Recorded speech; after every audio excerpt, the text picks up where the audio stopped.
What's up, everybody? Welcome to Example of Play. Today I'm playing a little bit of Men of War 2. I'm going to be focusing on the single player side for this video, and then I'll do a multiplayer video later. If you haven't played it before, this is a real-time strategy game set in World War II.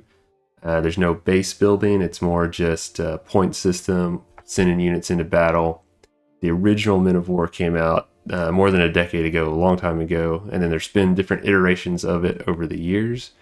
But this is the first full sequel to the original, and so I've been pretty excited for it because I've enjoyed this series. I know there are some people out there got strong feelings about this game. It's got a little review bombed at first, but I think it's a pretty solid entry and probably worth a look if you're into this kind of game. Real quick, I'll show just some options. There's a tutorial campaign that I've gone through. It's just kind of just examples of going through the different mechanisms of the game. There's quite a few missions, but there's not like any story to them or anything. They're just examples of learning how to do the different parts of the game. There is multiplayer, which I'll focus on in a later video. And then there is a lot of single player content. And what's really cool with this game is a lot of people do play this to play against the computer more than other people, though the multiplayer is still a strong component. But everything I'm showing you here, most of it, I think, maybe not the story mode, but maybe you can. But I think all of it, maybe you can play in co-op, which is pretty cool. So you can join with a friend and play through most or all of this content. I'm not sure about the story missions, but I think maybe you can play through those in co-op too, but definitely these other ones. So just to show off like the breadth of single player content in this game, the three factions right now are the Soviets, the Americans, and Germans. So under story, you've got 6 mission campaigns for each faction, and these are kind of your traditional single player campaign for a real-time strategy game with a lot of story and you got some characters and stuff, specific objectives you're trying to accomplish. I haven't played through these yet, but in the previous games, those have always been pretty interesting because if you haven't played before, the cool thing with Men of War is like every single soldier on the battlefield has their own unique inventory.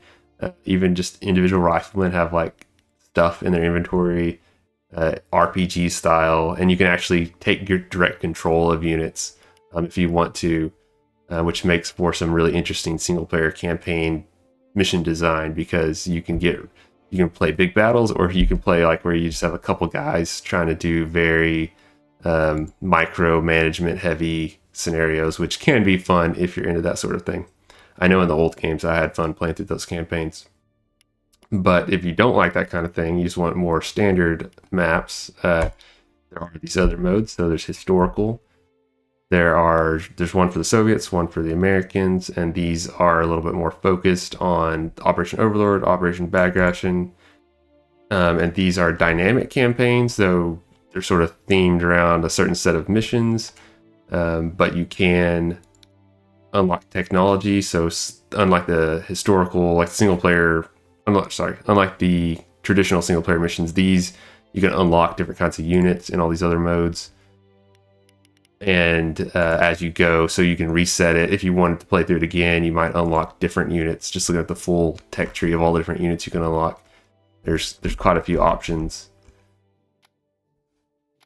I haven't played that yet, but that looks fun just to get sort of like a focused campaign that's relatively short. Then there's Conquest, where you can play as the Americans, the Russians, or the Germans on either front. These are a little bit more open-ended in that you're looking at a big strategic map where you're trying to conquer all these locations on the map against the AI. The AI can attack you back, and then you have your battalions. So you start with infantry, artillery, and tank battalion, which is a little bit odd with the nomenclature you got. They call it battalions, but then here they say divisions. But anyway, you can decide where you want to send these to attack different locations, put them in reserve. And then as you go through the campaign, you complete these like objectives, sort of like achievement things, and you'll actually unlock other battalions. And each battalion, if we look at it here in a second, each battalion is sort of composed of a set of units, and then within that you can actually edit those But so as you unlock more battalions, unlock more individual units with your technology, you can shape your force how you want. And then then playing like this sort of dynamic strategic campaign where each battle is its own little skirmish. And finally you have raid mode, where it's another sort of dynamic campaign, but where you're playing through a series of pre-generated skirmish maps. But every time you do this, it's different. So you see these are kind of the maps, and we can actually restart it, and there'll be different maps. So instead of playing a strategic map campaign or a somewhat historical focus campaign, you're just playing a series of skirmish battles with kind of the same thing of you can unlock units, and this is all specific to each individual campaign and resets if you restart the campaign. But we have the objective, the achievements to unlock other battalions, and then you have technology you're unlocking. So when you start, you just have a tank, an infantry, and artillery. But just for example, we can go in here and say, all right, our infantry battalion starts off looking like this. With you've got infantry, mortars, maybe some airstrike, a little bit of artillery, airstrike, different things. But you can, and then these echelons we'll cover in a second, but you can customize as you go, as you get technology and experience points. You can unlock different things to slot in here. So you can change the makeup of your force as you go, which is cool. But you don't have to necessarily get into that too much, but you'll want to eventually like upgrade like these SMG infantry recruits to regular and veteran ones. But if you want, you can also throw in sappers, light infantry, engineers, stuff like that, and different kinds of vehicles and airstrikes and things. Now let's go ahead and get into one of these battles. I think I haven't played as the Germans yet, so we'll do a German one. Just for fun, we'll look at like the tech tree, all the different things you could unlock over the course of this campaign. Quite a few options, tons of tanks. In this campaign, these are for the raid, are 16 missions long. These ones that are a different color are like special units that you kind of unlock limited supplies of those as you play the game.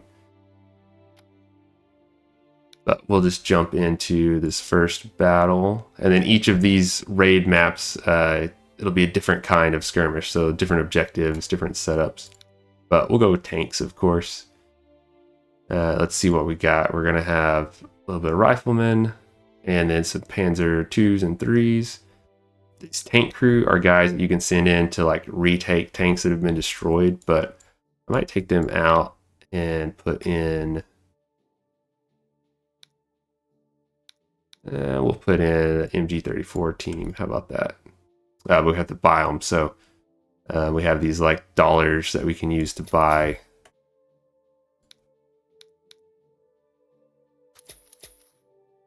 some of these guys, slot them in there. And that's how many you're actually taking into the battle that you can use, but you're limited on how many points you have, which these basic units are pretty cheap, but the fancier, like a Jaeger squad, costs $600 a piece. We only got $950 to start, but as you play missions, you'll unlock more points. Anyway, I know it's a little confusing right here at first, but once you play a little bit, it's not too complicated. You just have to understand all the stuff you buy and unlock is just specific to the one campaign you're looking at. Okay. But anyway, let's jump into it. Now, yeah, like I said, the game did get review bombed a little bit. Some of the complaints were that it's not like Gates of Hell, Ostfront, or it's too much like it. People are mad about that. I don't know. I've never played that game, really. It looks interesting, but I've just never played it, so I didn't have any feelings about it one way or the other.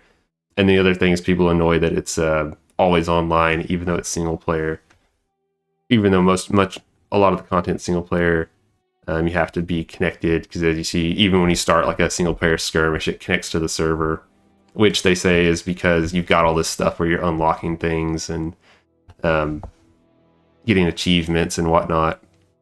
But lots of games you don't need that, so they're supposed to be patching the game to make it where you don't have to have that connection. So that's maybe a legitimate complaint, though. If it was me, I probably wouldn't buy a game just to give a negative review over something like that. I would just leave it alone. Come back once it's got the multiplayer, or it's where it's got not needing that connection all the time. All right, so getting into it real quick. So like I said, there's no base building. We have this objective alpha right here. There are some AI troops guarding it, and as we see, there are AI troops coming onto the map. Kind of the interesting thing in this game is that you don't individually control that many units at a time, but between you and the AI, usually it seems like it's kind of 5 versus 5 for most of these maps. You get these pretty good sized battles going, but you yourself don't control too many units all at once. So over here, this 1, 2, 3, these are the echelons. So it's kind of like in the war game games where you have like the different time as the match goes on, you unlock these other levels. So right now we only have echelon 1. So we only have these, and then they're limited. So we only can call in 20 total infantry and only 1 more of each tank. And then later, after 5 minutes and after 10 minutes, these other echelons will unlock. And then these train tracks, basically we can only call in 2 units at a time, and then you wait for this timer to count down before you can call in another unit. So we're relatively limited in how many units we have under our control at a time in these scenarios. When you play like the historical scenarios, of course it's different, but here this is like a 5 versus 5 match, so we individually don't control too many units. But let's see, we got, and then just to show off how you can directly control a unit, you can at any time take control of any unit, and for the tanks you can actually jump in behind them, steer them around. So like I'm manually controlling this tank, and you can even go into first person. You can shoot the machine gun, you can shoot the cannon, switch between armor piercing and explosive rounds, and you can actually be more effective when you're directly controlling the unit because you can engage at longer ranges than the AI will. And this is a game where your units are pretty squishy. Your infantry will die really fast if they get in a bad spot, so we'll be careful with them here. But you can actually do a lot of cool stuff. So down here is this infantry squad. These are like all the things they can do. They can throw down sandbags, they can throw a knife, they can throw different kinds of grenades, they can dig a trench, they can make it deeper, lots of stuff. Our machine gun team's moving up here. We can get them in. Units like that can pop into view because they have a camouflage rating. So see our machine gun team, they got killed. I was trying to get them on that little spot. Didn't work out. Your units. Alright, our tank's taking hits. Let's see if we can back it up. We're getting engaged beyond our line of sight.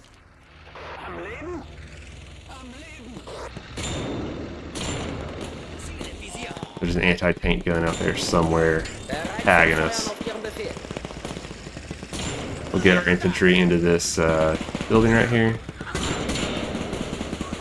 An AI guy jumped on our machine gun that was taken out. He's firing.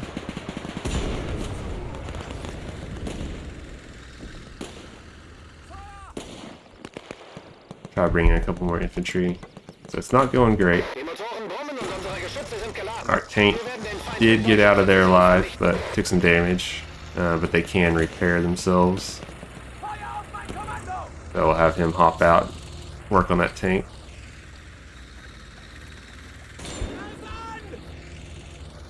Yeah, but they're still taking fire. Not doing too hot on this map.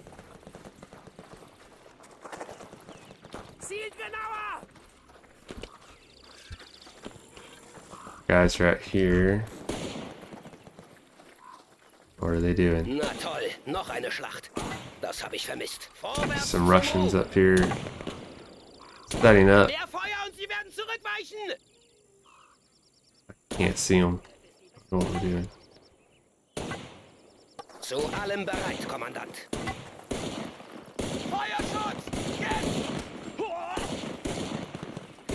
The game does have a pretty good system of getting guys into cover. You can point them there, you'll see where they'll go into cover. You can actually hold down the mouse and kind of spread them out automatically, which is pretty handy. This is going to be tough pushing across this field. The AI, let's see how the AI is doing. They're trying to cross the river down here. Not looking too great.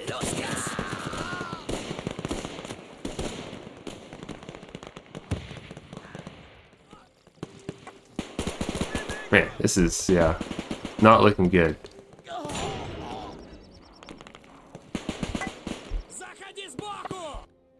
Let's switch. Let's hop out of that one. That's getting ugly.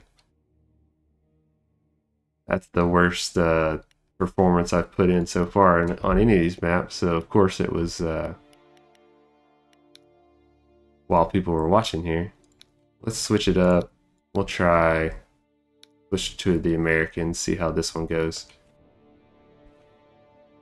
But yeah, I've always liked in these games how you can, there's like so much detail that you can jump in there and like manually take control of units. Throwing grenades can be important. Controlling individual guys, getting them into just the right position can help you win some of those tougher scenarios. And just sending squads ahead without any concern for cover and stuff will get them wiped out, as you saw there. But that was, I don't know, that was a tough position to start from, attacking prepared to positions with the AI not really focused on where I was going. This one, let's see, this is going to be area control. Alright, so this one, this should go a little bit better. Now these scenarios are kind of interesting. There's this big, strong AI line on both sides, so we can only see ours, but the Germans have the same on their side. Basically, kind of like domination or something for Call of Duty. You've got all these objective points to try to take. And you can't go too far because there's a line of Germans on the other side that are going to keep us from going too far. And it's kind of cool. It's at night. I'll bring in, alright, so one Stuart and one squad of infantry. Got really strong headlights on that guy. We've been briefed and debriefed. Time to let us loose, Cap. Let's move, boys. Now we're going to try to take this point Alpha up here. Now you can see, if you look at the mini map, that, yeah, this is basically like a 5 versus 5 skirmish map, trying to control these objectives. This one should be a little more even than that last scenario, so we'll see how it goes. Units also have limited ammo. They have fuel for the vehicles, and so there's fuel trucks, there's supply vehicles of different types. You can build depots. You can, if you have access to it, you can build bunkers, pillboxes, all kinds of stuff.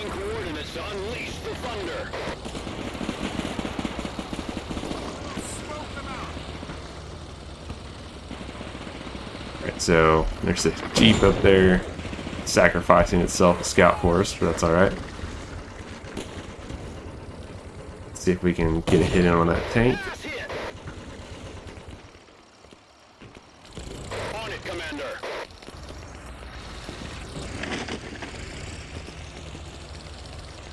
And then I'm gonna bring in some more riflemen to try to take this point Alpha in the middle while my Stuart holds it down. They took a hit to their track. Back them up a little bit.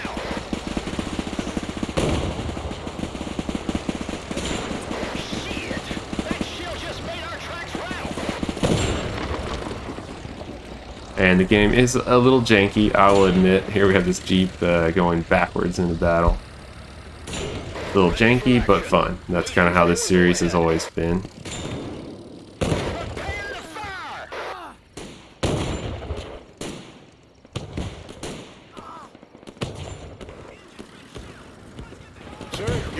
Artillery, or anti-tank gun right there, so I'll send my infantry up to take it. Push forward. We're the thunder of liberty. We're more whole than armor now. On your cue.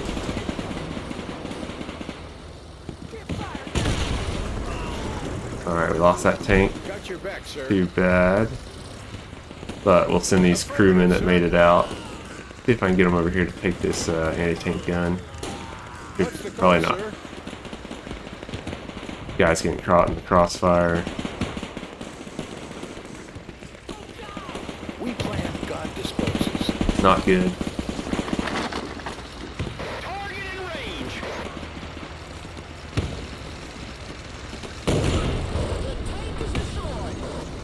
I swear I did better than this the first few maps I played, but now I got people watching. Not going great. Like wildfire. At your command, Chief.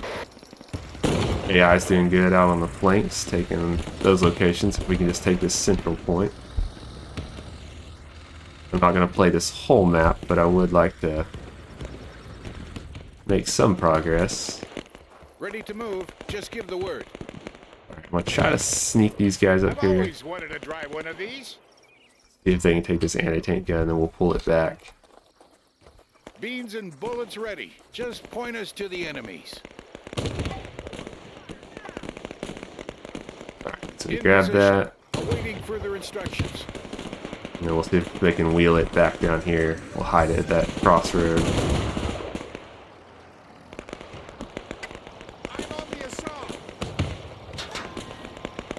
Are we there yet? We got these riflemen. See the enemy. See if we can get them in there.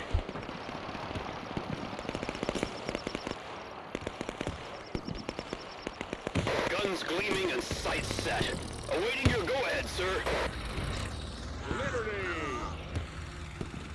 Alright, now see these guys right here. Debrief. Time And to click let that us loose, button Cap. and just have them automatically build themselves some sandbags. And you can do that with the, you can camouflage your vehicle. As long as if they're going to be sitting there for a little while, you can have them camouflage themselves, make it harder to be spotted. Now they've built up a little Order, sir. position in front of themselves, and we have them camouflage that. So a lot of, micromanaging stuff. These guys are, well, there's one guy left. You can fortify a building if infantry are in it. They'll throw down sandbags to make it more defensible. Second echelon is available. Alright, second echelon. We can bring in some more tanks now. Got a few more points to work with. And why not a P-51 airstrike? Let's be somewhere good to drop this. Alright, so they've got a mortar right there. Let's take that out. And there are anti-aircraft guns, but hopefully they haven't bought any yet. There we go. Well, it might have not quite hit.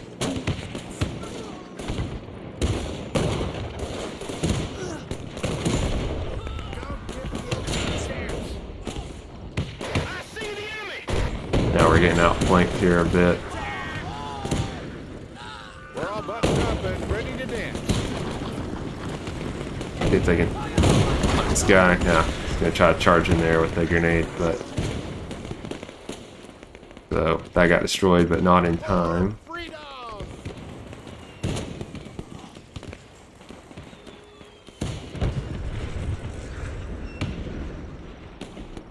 Anyway, I know I'm playing a little sloppy here, but just to give you an idea of what this game's like, this is playing, with the AI. It's not super realistic in a lot of senses, but it is fun to play because it's easy, it's accessible. You do have a big variety of units. These are like the most basic possible units in the game. Recruit, infantry, Stuart tanks and such, but as you saw in that technology tree, there's basically every cool tank and unit from World War II. A lot of them make an appearance in this game, so this is just kind of a first look.